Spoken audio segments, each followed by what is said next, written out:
समय आया। एक बार करवा का नाम उस जो पार्वती जी की सहेली थी उसका नाम करवा पड़ गया। करवा पड़कर एक साधारण परिवार में उसका जन्म था। पति के साथ संग में रह रही थी। पति को थोड़ा शरीर में शिथिलता हो गई थी और वो शिथिलता को देखकर पति को लगी प्यास। जब प्यास लगी तो पानी पीने के लिए पति सरोवर के पास गया। जरा ध्यान देना इस कथा पर। पति गया सरोवर के पास में। कई लोग करवा चौथ की बहुत हंसी उड़ाते हैं, माताओं की बड़ी हंसी उड़ाते हैं। उनसे निवेदन है मेरा, हमारे सनातन धर्म के जितने व्रत हैं, कभी दान हमारे नहीं सनातन धर्म के बहन बेटियां कभी दान नहीं लेंगी। नियम और बहन बेटियों को कह देना चाहिए अगर आदमी उन बोले कि हमने जीजी को दान है, दान मान नहीं ले रहा है, नहीं है, इसलिए देना हो तो ठाट से हमारा हक दे रही हो। हम साल भर में आते हैं तो राखी पे साड़ी दे रही हो, ये हमारा हक है कि हमारे मकान में दे रही हो, हक दे रही हो, दान नहीं। कोई दान देना है तो पंडित जी के दो, दान देना है तो ब्राह्मण को दो, गौ माता को दो। हम दान नहीं ले रहे, हम अपना हक मांग रहे हैं। थोड़ा सा शिथिल था, शरीर में थोड़ा रोग हो गया था। पानी पीने के लिए सरोवर पर गया। सरोवर में जैसे पानी पीने के लिए गया, एक मगर ने उस पति का पांव पकड़ लिया। करवा पार्वती जी की सखी थी, जन्म लिया मृत्यु लोक में, नाम करवा पड़ गया। करवा चतुर्थी का व्रत करने से अखंड सौभाग्य हो जाता है। मात्र पार्वती जी की सहेली का व्रत। करवा गई, करवा ने देखा कि मेरे पति का पांव मगर ने पकड़ रखा है और करवा शिव की उपासक थी। करवा शंकर के उपासक और शंकर भगवान से ज्यादा करवा माता पार्वती जी की उपासक थी, क्योंकि पार्वती जी की सहेली थी।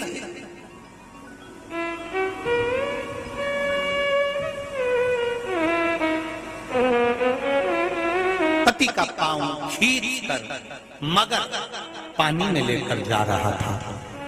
करवा आराधना में लगी हुई थी। करवा ने मिट्टी का एक गोल भाग ही बनाया था, जिस पर पार्वती जी का जो नीचे का पीठी का होती है उस पर शिवलिंग रखा था। केवल नीचे का भाग का निर्माण ही करा था और करवा के कानों में शब्द पड़ गया। करवा के कानों में शब्द पड़ गया, पति के चीखने की आवाज आई। करवा दौड़ पड़ी। ये तो कैलेंडर में छपा हुआ करवा चौथ का फोटो आने लगा, नहीं तो पहले नियम था दीवार पर बनाई जाती थी और वहां पूजन करी जाती थी। कई माताएं जानती होगी यहाँ पर आज भी, पहले दीवार पर बनती थी। पूरा परिवार की सौभाग्यवती नारियां वहां आकर पूजन करती थी एक जगह, फिर बाद में छत पर जाकर करवे का अर्घ दिया करती थी। ये नियम था। अब तो बना बनाया कागज आ जाता, उसको चिपका दो, पूजन कर लो, वो अलग प्रमाण। पर यहाँ करवा मट्टी का भाग का लेपन कर रही थी और लेपन करते करते बस उस समय पर पति की आवाज आई, छोड़ा। करवा भागी और शिव आराधना में लगी हुई करवा, पार्वती की आराधना में लगी हुई करवा भाग कर गई। पति को देखा तो मगर खींच कर ले जा रहा था। करवा ने अपना चीर फाड़ा, फाड़ कर मगर की पूंछ को पकड़ कर खींचा।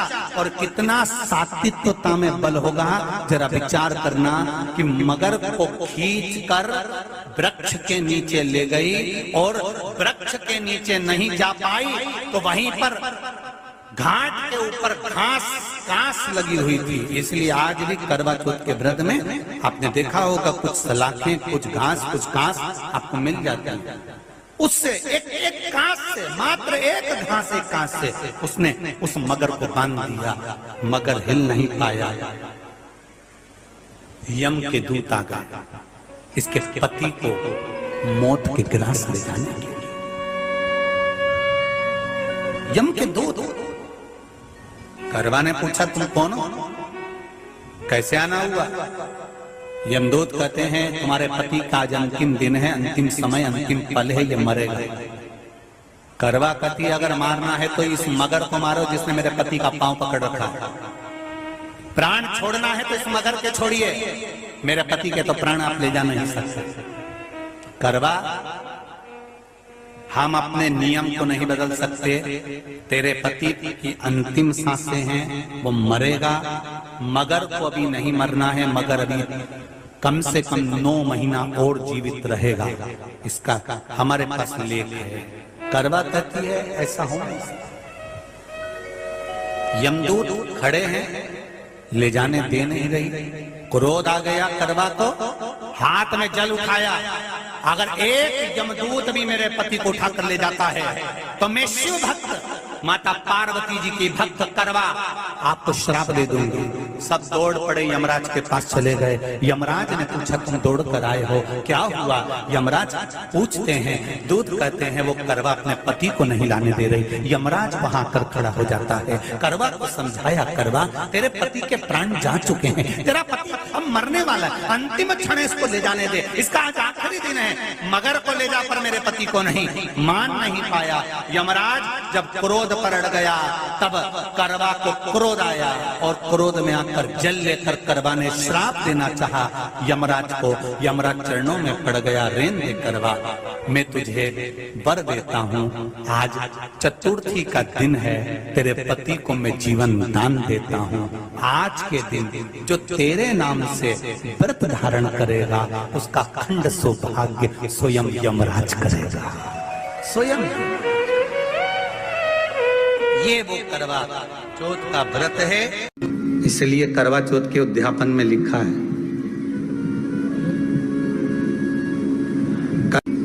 उसका जब उद्यापन होता है तो एक थाली में 13 जगह पर 4-4 पूड़ी रखी जाती है। आप लोगों को तो मालूम होगा, आप लोगों ने करा होगा करवा चौथ का उद्यापन। एक थाली में 13 जगह पर पूड़ी और सीरा, सीरा मतलब हलवा रखा जाता है। और रखने के बाद में उसके ऊपर एक पत्तल रखकर उस पर सुहाग का वस्त्र, साड़ी, 5 वस्त्र, सुहाग सामग्री सब उस पर रखी जाती है। और रखने के बाद में हाथ में कंकु, चावल, हल्दी लेकर, संकल्प लेकर उस थाली पर से घुमाया जाता है। कामना करी जाती है, हे चौथ माता, हे करवा चौथ, हे चतुर्थी मां, मेरे जीवन में मैंने आपका व्रत करा है, मेरे इस व्रत को स्वीकार करना, मेरा सौभाग्य का, मेरा मांग का सिंदूर, मेरी भाल की बिंदी, मेरे हाथ का चूड़ा, मेरी पाँव की बिछोड़ी, इसको अमर करना मां।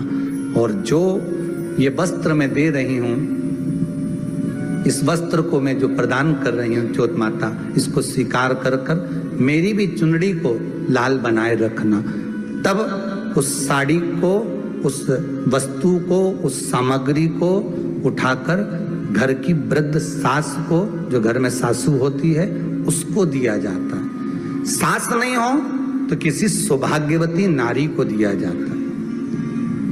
उसके बाद में आप फिर ब्राह्मणों का भोजन कराओ, बड़े प्रेम से बुलाओ और ब्राह्मण ब्राह्मणी का भोजन कराओ। अब आज के जमाने में जो करवा चौथ का उद्यापन होता है, उसमें जब समाज की माताएं उद्यापन करती है तो केवल स्त्री को भोजन करा देती है, पुरुष को नहीं कराती। पर करवा चौथ के उद्यापन में लिखा है